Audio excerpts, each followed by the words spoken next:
Hoy vamos a tener una entrevista. Hola Darío, justamente vamos a tener una entrevista con Darío Ojeda, que es uno de los artistas que está formando parte de la muestra A Cada Mundo Su Parte. Es una muestra virtual que la van a poder ver en el Instagram del CCU, también en el Facebook. Me van a tener que tener un poco de paciencia porque esta es la primera vez que hago un vivo. A ver, esperando a Darío. Hola Darío, estamos esperando. Hola Darío, ¿cómo estás? Hola Debo, ¿cómo estás? ¿Me ves? Bien, sí, te veo, te veo. Estás Ah, quietito nomás buenísimo. ahí. Más chiquito. No, estás como quietito ahí.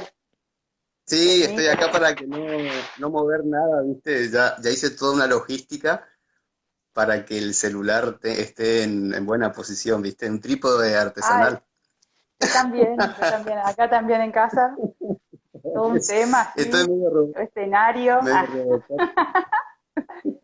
lucecita, mira mi cara, lucecita. Mira, sí, perfecto. Ideal, Debo. Eh, ¿Cómo están? Saludos a todos. ¿Cómo están? Gracias por la entrevista, Debo, sumarse. Y bueno, acá me someto a las preguntas que me quieras hacer con respecto, bueno, a mi obra, a lo que va de Chunipitu en adelante, y si queremos para atrás, ningún problema. buenísimo, porque la verdad que queremos conocer más todavía. Eh, yo soy fan de Chuni y Pitu. Este, Ah, bueno, y conozco otras producciones tuyas, gracias. pero nos gustaría hablar de eso ahora que la gente conozca un poco más.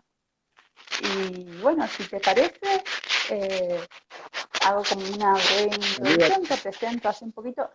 Va a ser alguna de las cosas que vos haces, algunas, porque de las otras vamos a hablar acá. ¿Te parece? Sí, me parece perfecto. Buenísimo. Saludos a todos, veo los saludos de Solcito, Meli, Alex, Kevin. Gracias por estar.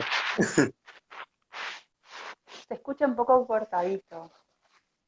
Sí, ahora ¿Vos me escuchás bien? yo te escucho perfecto, sí. Buenísimo, buenísimo. Bueno, Yo tengo, sí, ahí está. ahí está. Bueno, sí, sí, sí. Entonces voy a hacer como una breve introducción. Entonces, Bueno, eh, sobre, sobre los premios que recientemente ganaste. ok. Eh, Recientemente ha ganado el primer premio Mejor Videoarte por voto del público en la octava edición de Play, edición 2019 del Festival Internacional de Videoarte, realizado por el Centro Cultural Universitario. Eh, Sí. en el marco de Play, aprovecho para decirlo, en el marco de Play, mucha gente estaba súper eh, enganchada con Pito de Chumli. Y bueno, en esta muestra de A Cada Mundo a Su Parte, también te invitamos y tenemos la oportunidad de tener esa obra en sala. Bueno, la gente lo va a poder ver vía internet.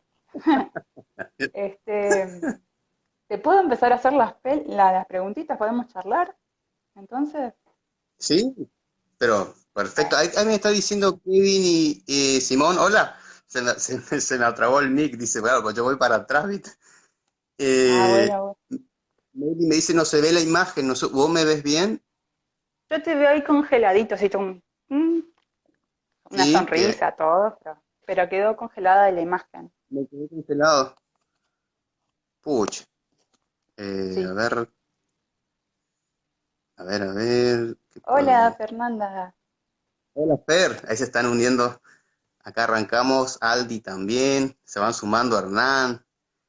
Qué macana, Silvi, hola Silvi, a ver si ahí me dice mi Amelia, dice que solo te ve a Dice, vos, a mí no me ve. sí, sí.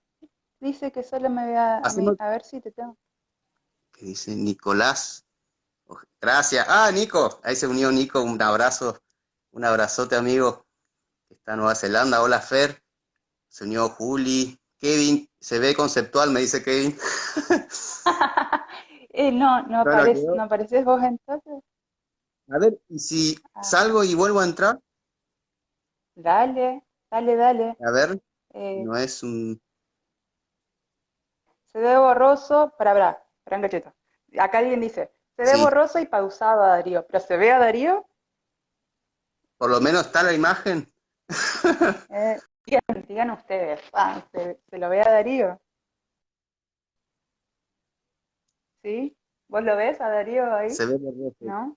Ok, Nico dice que se ve ok. borroso. Fer Ah, parece sí, pato. Hola, sí, patito. se ve. Porque yo lo que veo es que no se termina de cargar la imagen. Ah, ¿qué más? Capaz. ¿Qué más dice Juana? Fer, Bueno, ¿vos nos ves bien? vamos a charlar igual, ¿te parece? Por lo menos se escucha súper bien. ¿Querés? Sí, sí, sí. Sí, Dale, vamos. buenísimo. Este, bueno, tu obra forma parte de la muestra, a cada uno Bueno, su parte. ¿Y nos puedes contar algo sobre ella? ¿Qué tipo de muestra, qué tipo sobre de la muestra. obra es? No, sobre la obra. ¿Qué tipo de obra forma parte de la muestra? Tu obra. Bueno, mi obra que presenté para cada artista su parte, bueno, fueron obras que yo trabajo de manera digital. Realmente, cuando digo digital me refiero a WordPaint, ¿eh? Es un programa que yo trabajo desde hace bastante tiempo, desde en formato píxel, formato geométrico, es decir, yo voy, en un primer momento experimentaba y me gustó mucho las herramientas que da el WordPaint, este, a nivel, digamos, que si viene un poco rudimentario y obsoleto, eso es un desafío, se transforma en un desafío para mí, porque si bien lleva, como bien decía, un poquito más de tiempo, el resultado que yo puedo llegar a lograr con otro programa mucho más adelantado es el mismo. Este, entonces, para mí es una gran halago cuando me dicen, ¿y tú con qué programa lo hiciste, por ejemplo, usaste el Photoshop, por ejemplo? Y luego yo le digo, no, y el Illustrator, digo, no, WordPaint, ¿viste? Y eso, bueno, no llegaron a descubrir con qué lo hice, bueno, no deja de ser una de las cualidades, digamos, de mi obra. Y después, bueno, voy trabajando de manera Que le muchas da la veces característica conceptual, también, ¿no es cierto? La estética. que no se descubra, digamos, con qué lo hice. Y después, bueno, que eso sea como un accesorio con qué programa. Y no deja de ser un plus. Después también, bueno, con respecto a las obras que presenté, Debo, Ujú,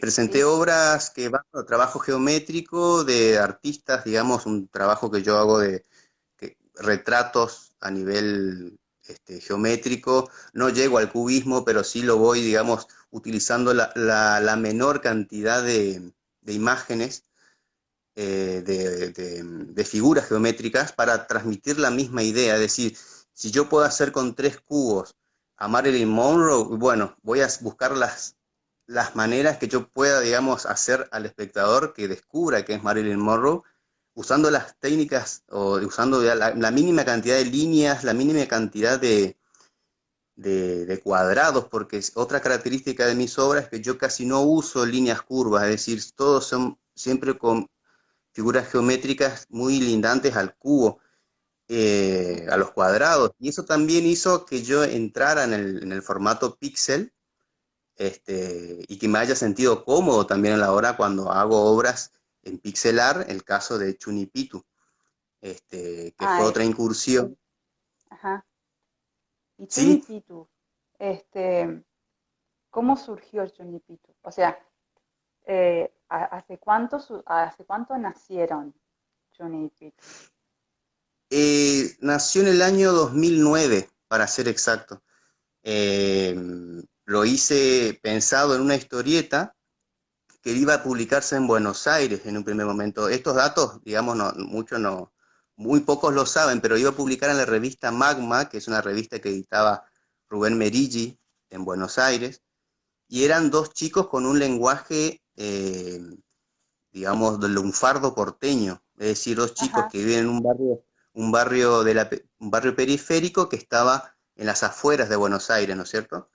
Eh, entonces tenía, digamos, ese lenguaje estaba todo utilizado, era Chuni y Pitu, quedaba tal cual, porque eran dos apodos, digamos, muy clásicos también del conurbano, y entonces lo empecé a preparar y estaba listo para editarse, y justo la revista cierra. Es decir, esto fue en el 2010, sí, la editorial Talo cerró, entonces, bueno, esperamos el tiempo que se podía, digamos, reactivar, no se reactivó, Merigi me dice que por el momento iba a quedar stand-by, entonces yo decido editarla por mí mismo, con un sello editorial que yo había realizado ya unos años atrás, que se llama Nube, que lo había Ujú. armado con Fabián Roldán y Agustín Moro, y Ignacio Jiménez, que eran nuestros diseñadores gráficos, y bueno, empezamos a editar revistas y Chuni Pitu se edita en un formato fanzine, es decir, esto sale en el 2010, y yo lo edito en formato fanzine y lo distribuyo, ¿no es cierto? Eran hojas de fotocopia, cuando digo fanzine, y lo distribuyo en las revisterías de la ciudad, es decir, del centro, de alrededores, a un valor de 2 pesos cada revista. Ah, qué nivel. Y sí, y se vendió muy bien, es decir, fue todo un desafío a nivel editorial porque más allá de que es bastante rudimentario, porque en ese entonces, digamos, los costos, digamos, si yo llegaba a hacer una revista editada, diseñada, y los costos iban a elevarse a un precio que yo no quería tampoco que sea muy elevado, sino que quería que sea accesible. Y en ese entonces las fotocopiadoras no aguaban tanto la tinta, entonces se podía percibir los negros, ¿viste? Después, bueno, empezaron a aguarlo un poquito más y ya se perdió un poquito el, los tonos, ¿viste? Entonces, tenía una fotocopiadora amiga, ¿cierto? De un conocido que me hacía un descuento por fotocopiar en cantidad, y hacía revistas, de hecho, hablando de 500, 1000 revistas, de 20 páginas cada fanzine, y eso lo distribuía a todas las revisterías, y así empezó, o sea, también creó un mercado, es decir, se empezó a crear un mercado porque era un producto totalmente novedoso, con personajes locales, y todo lo que yo había planeado para Buenos Aires, digamos, con todo el lunfardo, lo transformé al lunfardo local. Es decir, Bien. claro, entonces empezaron ya a hablar con códigos correntinos, ¿no es cierto? Y vivencias que son muy particulares, ¿no es cierto? Tanto en Corrientes como en cualquier barrio periférico de cualquier ciudad, hay códigos que se repiten, que son constantes. Entonces, el tema de dos chicos que están dentro de una cultura, digamos, que no pertenecen a esos códigos, ¿cómo se los ven? O el prejuicio de creer de que en un barrio periférico pasan únicamente cosas malas, y no, Ujú. ellos están dentro de esa cultura, pero tratan de ser mejores y esquivar, ¿no es cierto?, a los personajes, digamos, que realmente eran jodidos, que es el caso de El Pastilla. El Pastilla era, digamos, el primer enemigo de Chuni Pitu, que ya como su nombre lo indica, conocía todos los códigos de terror, porque también es otro punto que yo trabajé mucho con Chuni, con Caso Pastilla y demás, es que se trabajan, los que son jodidos, digamos, peligrosos en los barrios, trabajan, saben transmitir lo que ellos impactan. Ellos saben que le tienen miedo, entonces ellos trabajan con esa psicología, ¿no es cierto? Este, digamos, de a poquito, de una manera casi inocente, se presentan, y de una manera inocente también actúan, pero el otro percibe que hay un fin escondido atrás, entonces busca también los mecanismos para poder evitar esa situación y no puede. Entonces, todo lo que yo hice con Chunipitu fue también un trabajo antropológico, Sí. porque otra de mis pasiones es la antropología y la historia, entonces lo pude trabajar de esa forma y también sumado a vivencias personales. Yo me mudé de muy chico también a un barrio periférico, y bueno, conocí muchos amigos, muy buena gente, y otros también que no eran tanto, pero que en el fulbito en el fútbol del potrero, uno, teniendo 8 9 10 años, es un mundo que uno va, no pasó nada malo, ¿no? Pero uno como espectador lo vive y lo percibe de una manera más, en mi caso, más estudiada, ¿no? No lo vivía únicamente por una cuestión de vivencia, sino que lo estudiaba. Entonces, eso me sirvió mucho también a la hora de plasmar las situaciones con Chuni y Pitu, bueno, y plasmar a los personajes, que una característica de Chuni y Pitu y los personajes son que son todos apodos, y eso es una Sí, constante muy clara en los barrios, es decir, hay un código, ¿no es cierto?, también de no decir los nombres. Es decir, el hombre es muy sagrado por cuestiones que ya sabemos que después puedan ser buscados y demás. Entonces, los apodos son sagrados, y muy cuidados, ¿no? El prestigio de cada. Entonces tenés, por ejemplo, apodos que ya son un estereotipo. Por ejemplo, queso, ya se sabe que puede ser claro, un chico que lo toman para el chiste, ¿viste? Que le joden y le hacen bromas y sirve como un punto de escape para todos. Después el oreja, que también no deja de ser un personaje simpático, pero sabés que es orejón, por eso.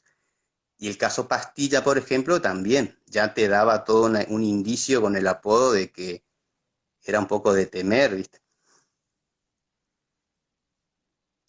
ok. Sí. Se corta Sí, un y después, poquito. bueno, sí. Y después fui trabajando también con otros personajes, que el kiosquero del barrio, ¿no es cierto? Tenía a Tony, que era un kiosquero que nunca se lo ve, sino que son unas manos que te pasan por las rejas en lo que vos le Ajá. pedís.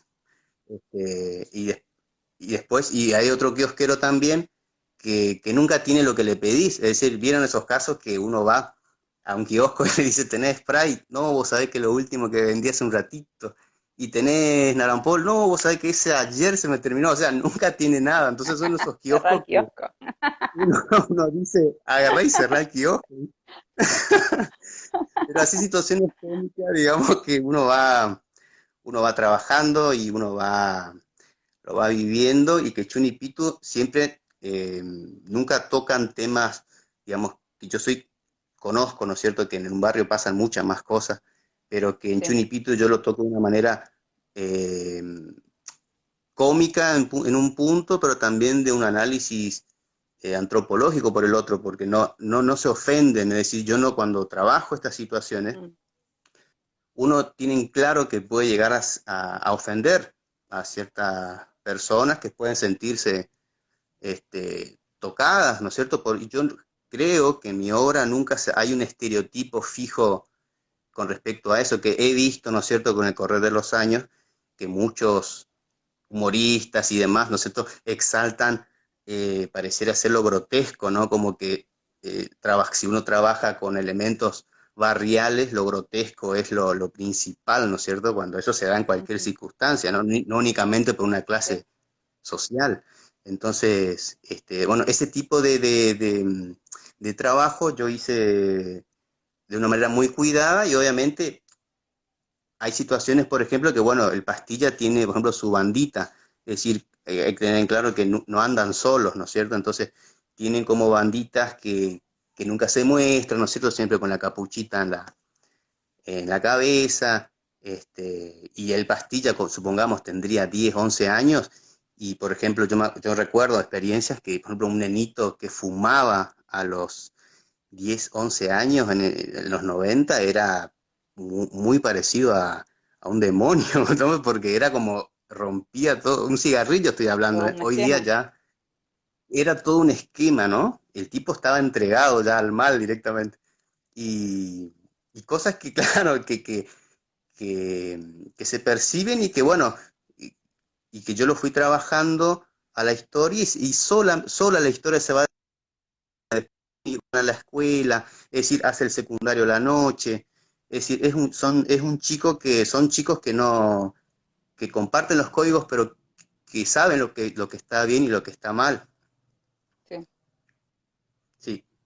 Sí, Darío, ¿cuándo, sí. cuándo Pitu y Chuni se subieron en una moto, entraron en un videojuego? Hace cuánto se metieron en el videojuego? La versión de video de Pitu y Chuni, de videojuego. En 2015 se subieron una motito, siempre se subieron en motito, ¿no? Con un perrito atrás corriéndole. Pero en formato pixel yo lo empecé a pensar en un videojuego en el Ajá. año 2015, 2016, de un proyecto que era, eh, digamos, trabajarlo en diferentes niveles y que cada nivel iba a ser un barrio, ¿no? Entonces, cada barrio iba a estar representado, por lo menos los barrios más icónicos de Corrientes, iban a estar representados en cada nivel. Entonces tenías nivel 1, barrio 17 de agosto, nivel 2, o sea, cada barrio es más difícil que el otro, ¿no? Entonces nivel 2, Laguna Seca, nivel 3 ya era el barrio, se me ocurre el barrio Villa Raquel. Entonces eran de 10 a 11 niveles que obviamente el último barrio iba a ser la final. Es Entonces, que, claro, ¿sabes qué? sí, Disculpa, me fui hace un poquito porque estoy leyendo acá eh, Alex Roa, también te hacen preguntas, me hace te preguntas. hacen preguntas. No sé si vos estás viendo la pantalla, Acá sí, ahí eh, estoy. vos Miriam, podés hola ver. Miriam, gracias. Natalia nos pregunta, ay, Diego Pantaleón también, sos un, gracias Diego, sos un crack, me dice Diego Pantaleón, un amigo de Pero años, Irina vos, Silvio. vos Yo podés puedo ver ver, si le te hago podés ver a clic, vos también. Ajá. no, ese es el único problemilla. No sé Este, si te parece que cortemos la transmisión y volvemos a hacerla o seguimos un ratito buenísimo. más. No sé qué dice qué dicen ustedes la ¿Qué gente, o sea, dicen ¿les ustedes? parece que sí? Miriam nos ¿Qué le- dice, gracias Miriam, ahí se van uniendo. Hola Miriam, ahí se unió Miriam, Alex, querido. Natalia Paz dice, ¿cuál fue el insulto más fuerte que dijo alguna vez es, Chuni Pitu? Sí, con respecto a las malas palabras, en un primer momento decían algunas groserías, que son esas groserías de escape, ¿viste? ¿Viste cuando te mm, sale mal algo y uno lanza un insulto?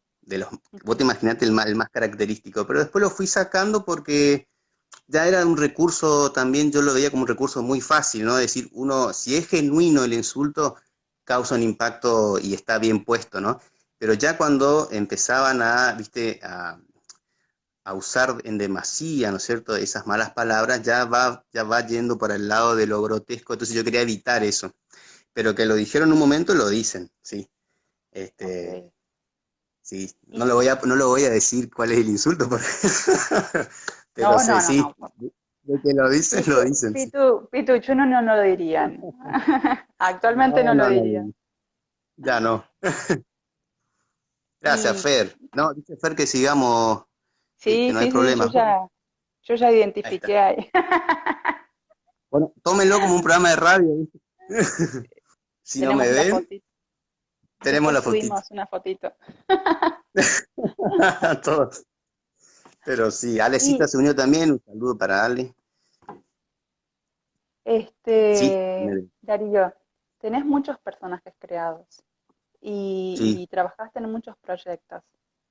sí, Em, Tu trabajo también está ligado mucho a la historieta, eh, tiene una cantidad de personajes, mm, a ver, que de hecho salieron en el diario, en diarios sí, locales. sí. ¿Nos puedes contar un poquito de eso? Sí, yo al principio del 2000, 2010 recorrí diarios porque quería ser humorista gráfico, entre mis otras pasiones. Y en un primer momento, bueno, me aceptaban, miraban y recibía la respuesta, me decían, bueno, vení dentro de una semana y te tenemos algún dato, y bueno, siempre era no, ¿no? Este, entonces editamos con Nube también una revista que se llamaba Oxígeno, con Fabián Roldán, con Fabi.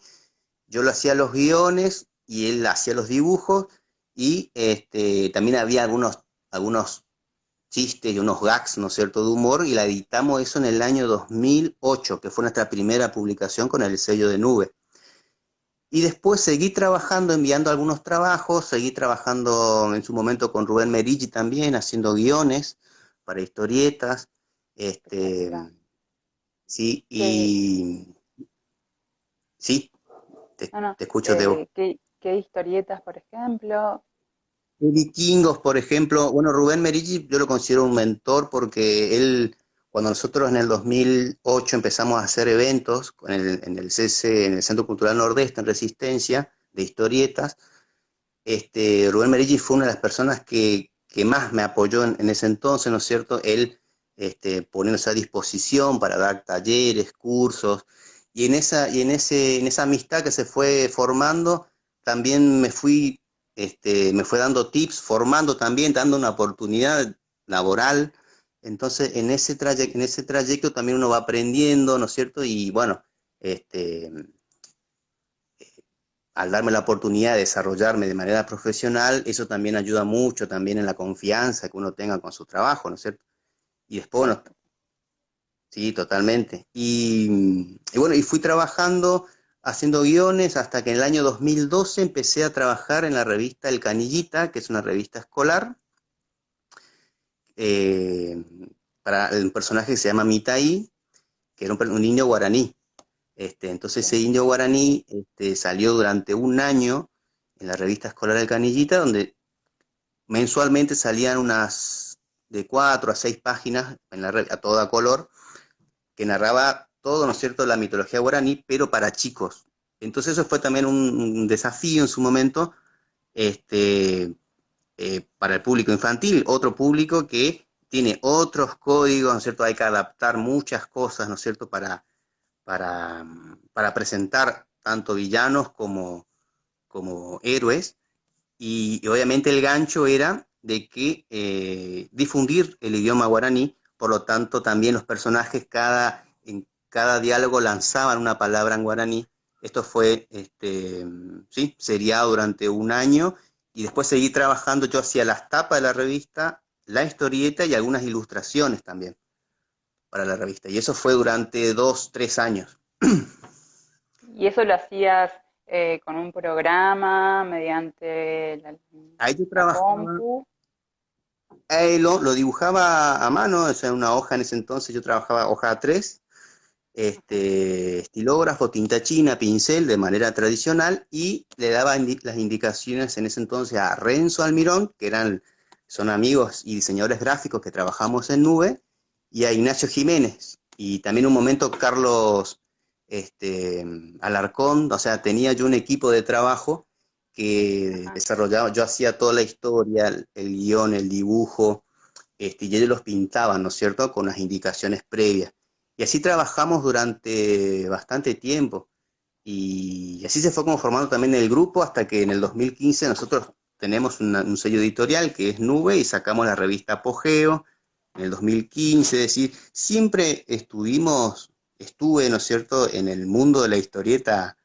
este, de alguna manera yo me hacía paso, digamos, para publicar, para dibujar, y sobre todo para que el grupo en sí publique, porque bueno, también rodeado de grandes artistas, como siempre tuve la suerte de estar, eso también ayuda mucho, esa atmósfera, ¿no es cierto?, creativa, porque uno lo percibe en un diálogo, en las ocurrencias que uno va teniendo, y uno puede ser uno sin miedo, ¿no es cierto?, que uno sabe que con esas personas uno puede llegar a, a imaginar, ¿no? Que no se da en muchos contextos. Siempre eso es como, está mal visto, por lo menos uno tiene que saber muy bien con quién poder hablar.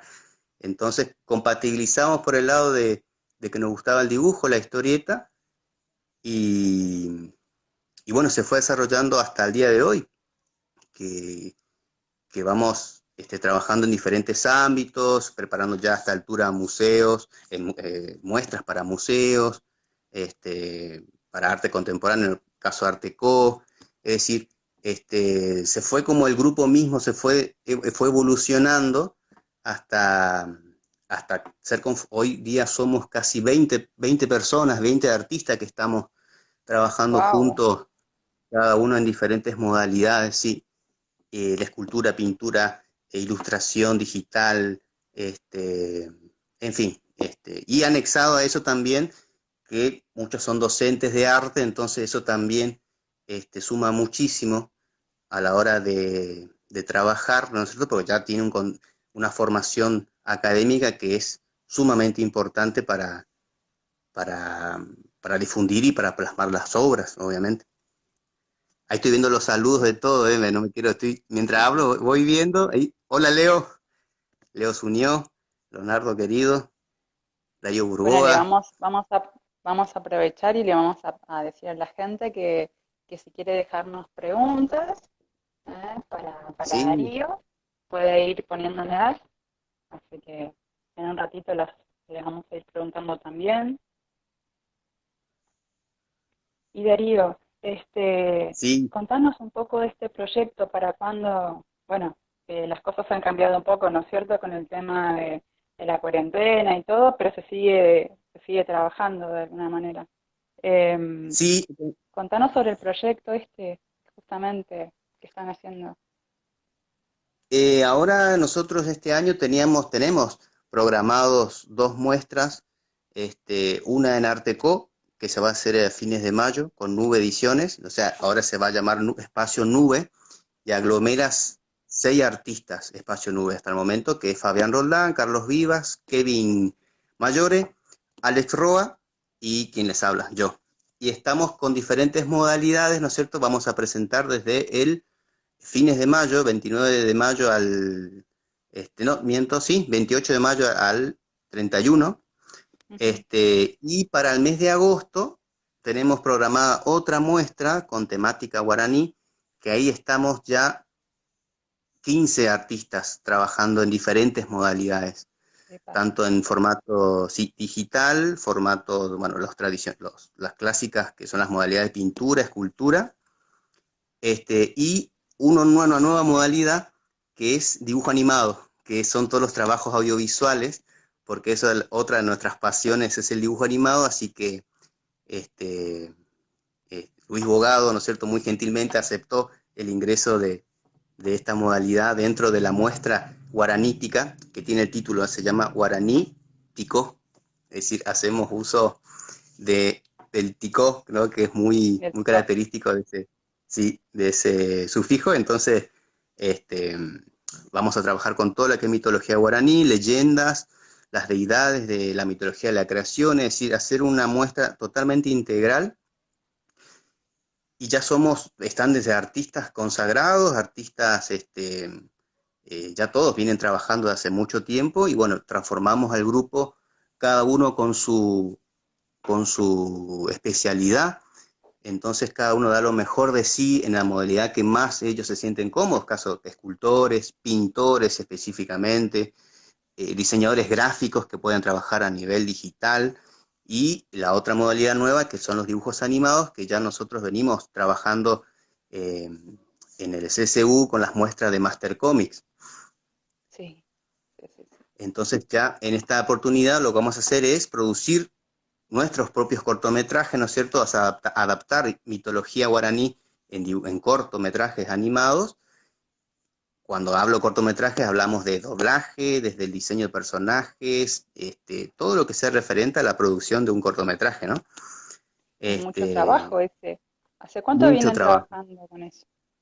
Y esto ya venimos programando desde el año pasado, desde julio del año pasado, que fue cuando empezamos a programar, recibimos la invitación del museo y bueno, empezamos ahí ya a trabajar el tema de las mitologías, leyendas, y que con todo este contexto de emergencia sanitaria, en un primer momento, bueno, decían, bueno, 2 semanas, bueno, listo, después 2 semanas más, 2 semanas más, ya un momento que Mm, esa cuestión de incertidumbre hizo que con el señor abogado hagamos de un formato virtual, es decir, garantizar que se va a realizar la muestra, entonces los artistas también están tranquilos de que eso va a salir y tienen también un tiempo para desarrollar, ¿no es cierto?, las obras en un contexto dentro de todo este, tranquilo, ¿no es cierto? Porque ujú. lo Más peor de que pudo haber certidumbre, pasado, ¿no?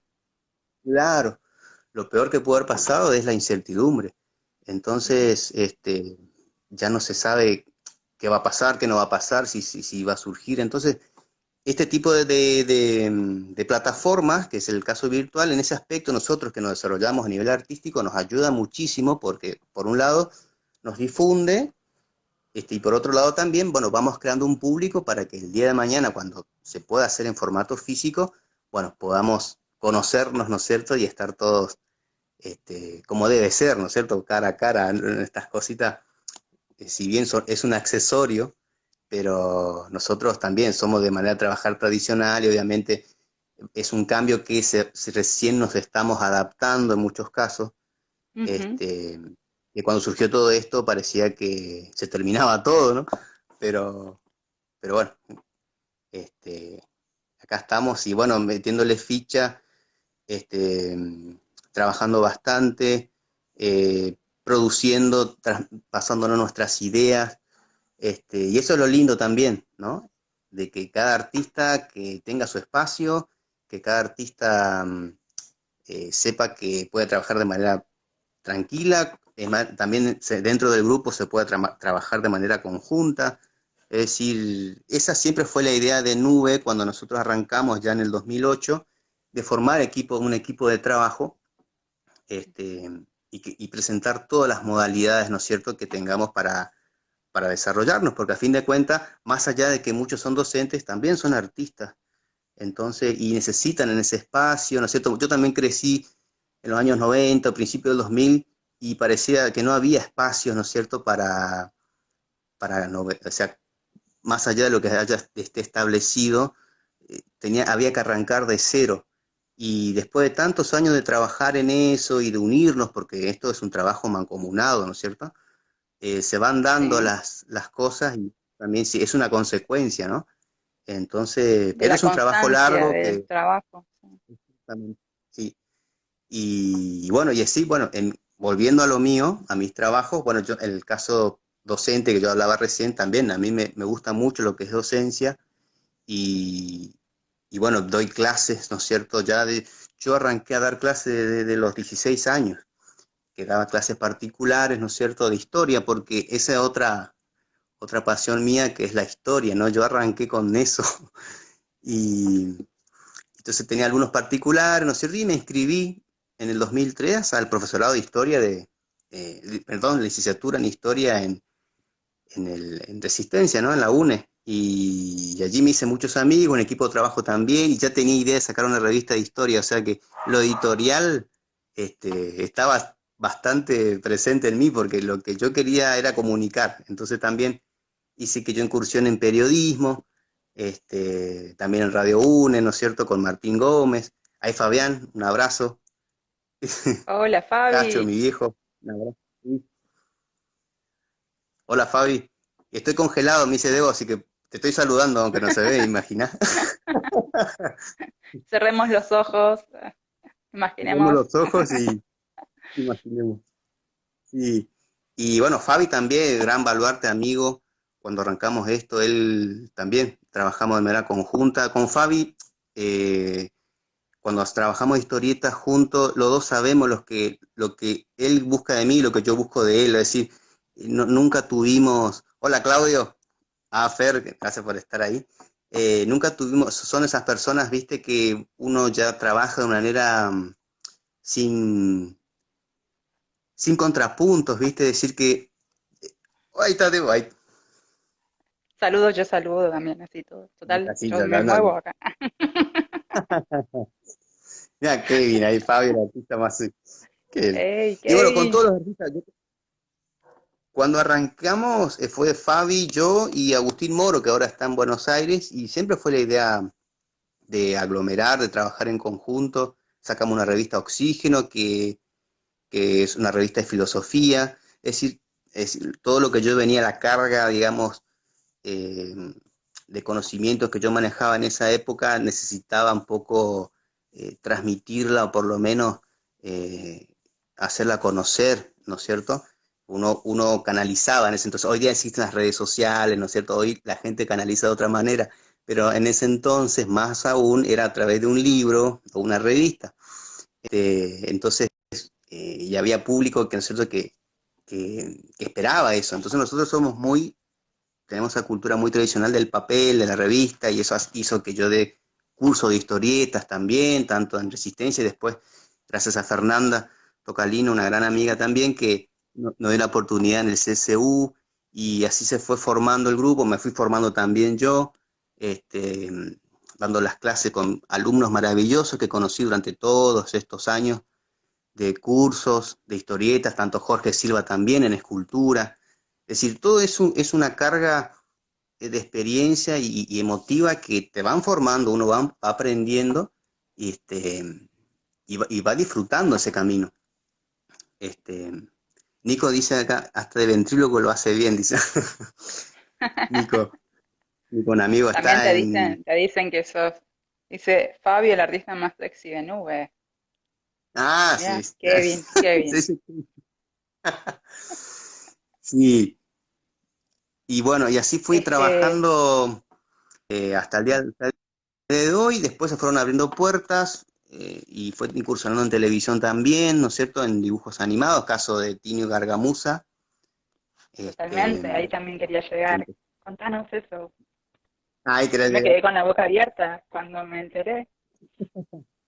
Sí, eso, grave, eso fue a partir del 2015, en la segunda etapa de Tino, que salía por Canal 13 de Buenos Aires, en el programa de La Nata, Periodismo para Todos.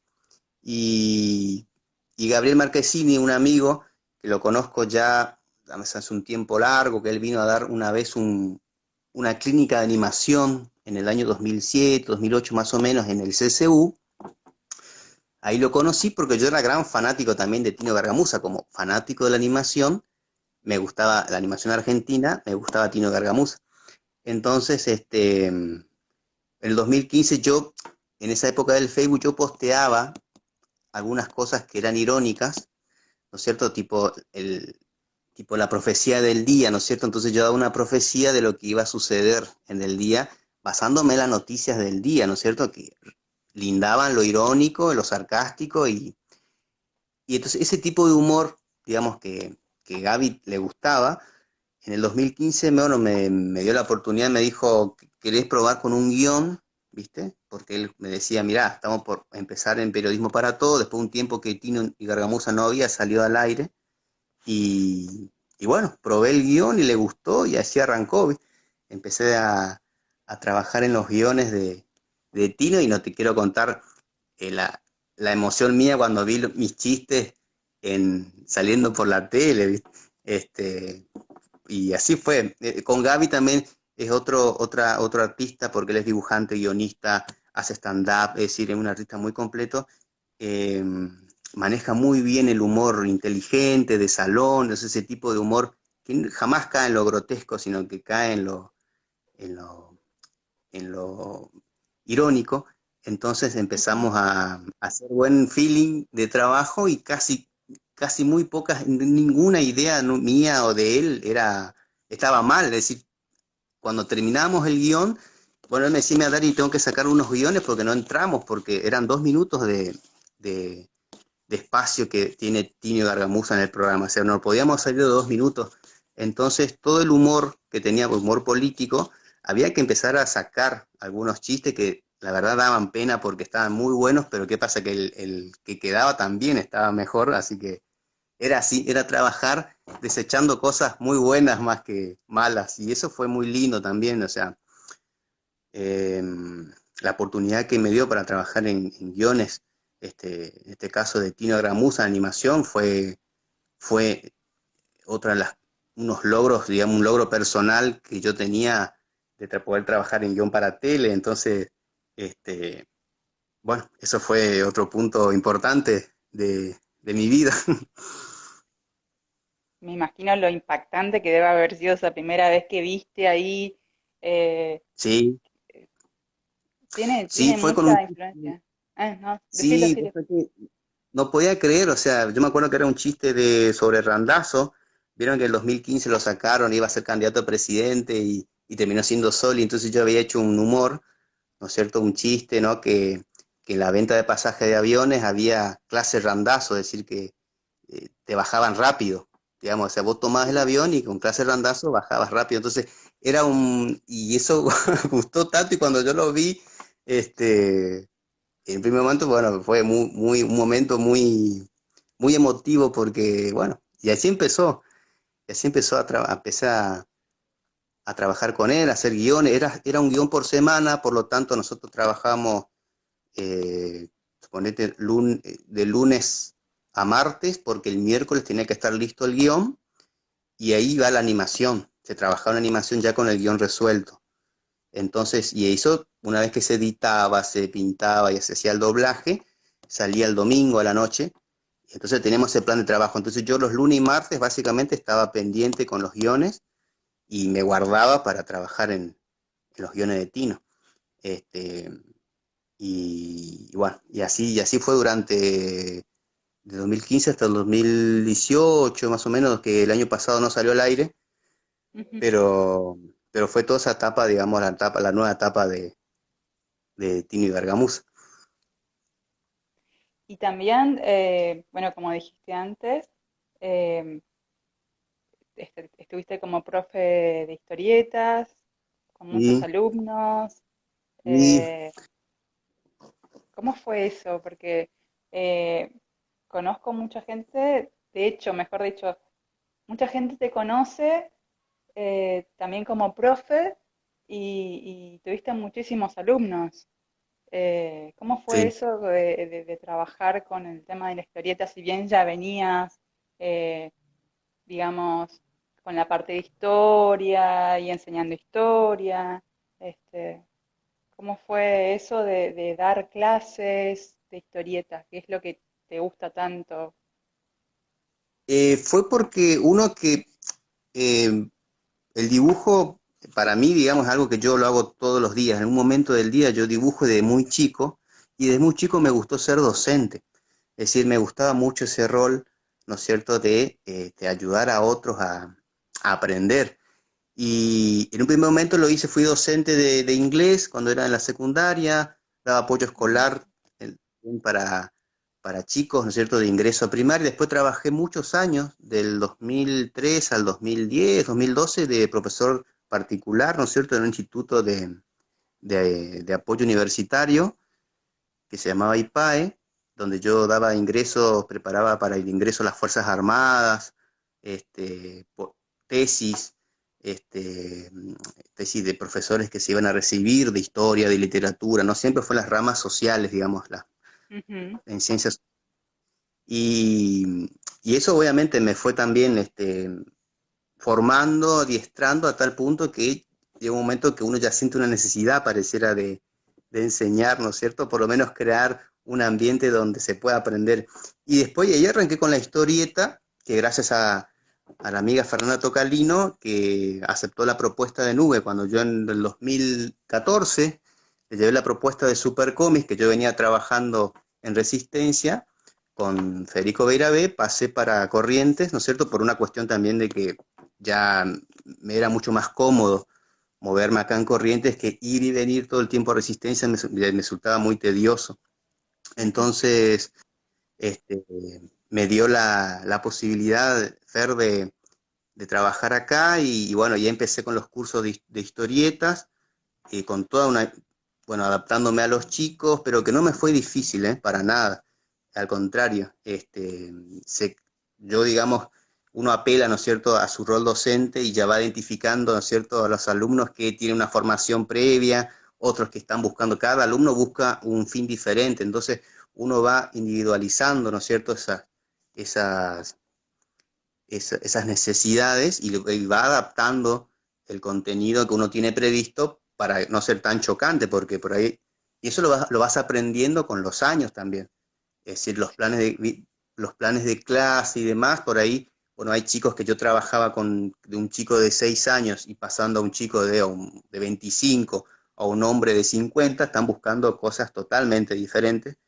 Entonces, hacer de esa clase, ¿no es cierto?, adaptándome a cada alumno, bueno, yo si bien planteo una clase y desde ahí vamos trabajando y rompiendo esquemas, porque lo curioso de los historietistas que quieren serlo es que ellos vienen muchas veces con una formación, digamos, muy de zona de confort, ¿no? Uno siempre pasa con mis alumnos que vienen ya, supongamos, con la temática manga y no salen de ahí con una temática, ¿no es cierto?, de lucha, otros, que la historieta para ellos es la pelea únicamente, otros no dibujan otra cosa que no sea terror. Entonces, la innovación que hacemos con las clases es romper ese esquema. Entonces, al que dibuja terror va a dibujar una historia de amor, al que dibuja ciencia ficción únicamente una historia de cowboys, Entonces, esa ruptura, ¿no es cierto?, de salir de esa zona de confort, digamos, es un desafío para ellos mismos porque es la primera vez que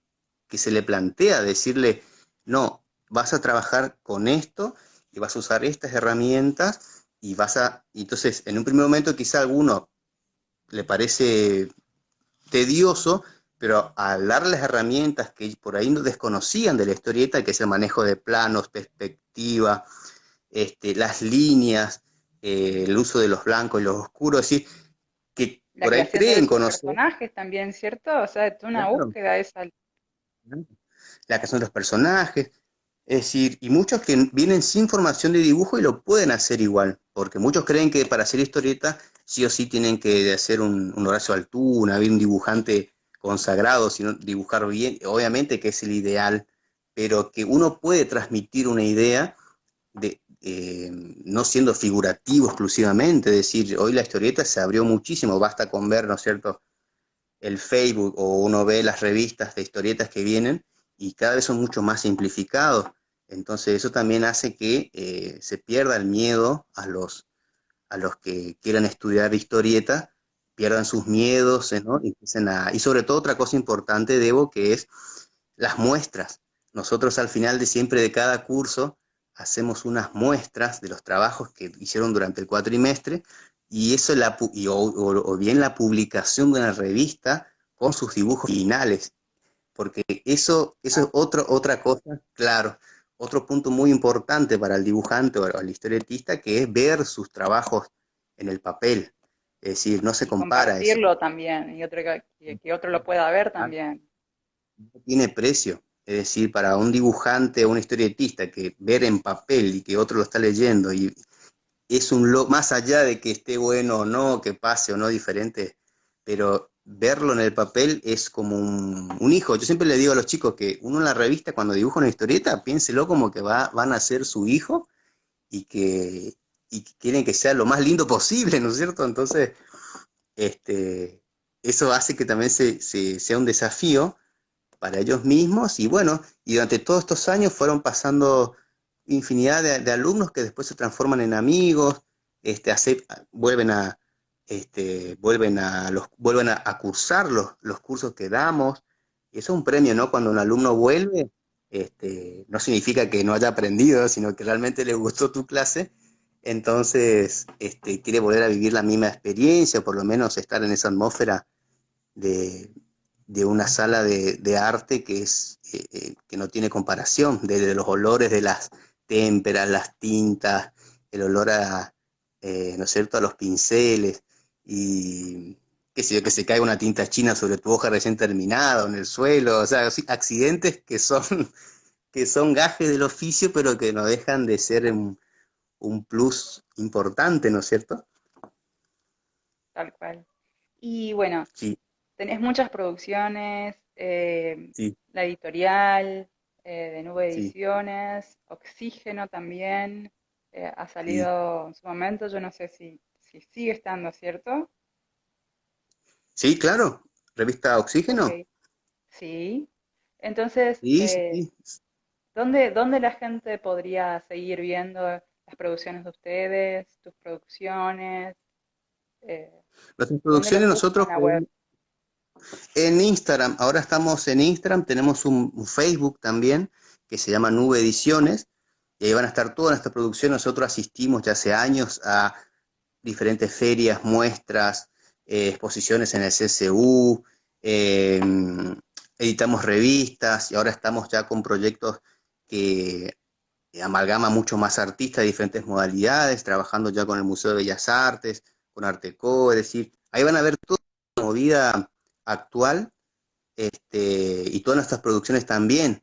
Este, y ahora inauguramos un Instagram también hace poquito que se llama Nube Ediciones, por lo tanto ahí van todas nuestras producciones, los cursos que estamos brindando, los talleres, y si quieren hacer algún contacto con algún artista en particular, también lo pueden hacer, es decir, la idea es estar más en contacto y que, bueno, ahora que se está acomodando todo este tema de incertidumbre que parecía que retomar, ¿no es cierto?, con más ahínco por las fechas que tenemos ya previstas. Entonces, Ujú. Hoy día los chicos están trabajando a full, están debatiendo ideas, administrando sus tiempos, es decir, y adaptándonos también, ¿no es cierto?, a el tema de los materiales y demás, porque con este contexto tampoco es que se puede conseguir, sobre todo los escultores, no es que pueden conseguir los materiales muy fácilmente, o bien los precios se van por las nubes, entonces ya deja de ser,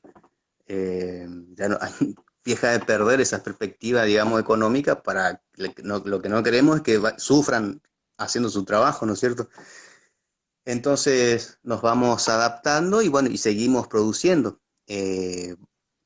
Y qué más debo, espera, antes que me pierda, estoy viendo los saluditos de Midraji. Hola José, José Hola Midraji, José. hola Fer, Ivana, Iván, que ya que, Ivana. hola, hola Ivana Ivana. también va a ser una de las personas que va a ser entrevistada el próximo lunes.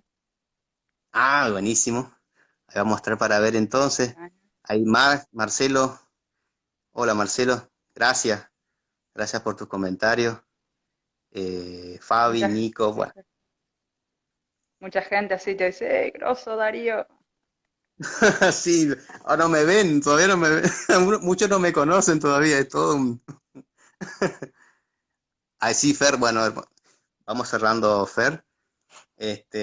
Gracias, gracias gracias por, me alegro mucho te guste, Fer, y bueno, para ir cerrando, Debo, bueno, nos pueden contactar por el Instagram, por el Facebook, sobre todo los cursos que van viniendo, vamos a estar en contacto por ahí, por ese medio. Veremos si podemos, si en caso que esta circunstancia continúe, bueno, hacer algún curso online, ¿no es cierto? Ahora que está en tema de las aulas virtuales, pero, pero por el momento, digamos, estamos esperando que se termine esta cuarentena y poder reactivarnos de una manera mucho más eh, tradicional, tranquila y que, bueno, podamos desarrollarnos normalmente, ¿no es cierto?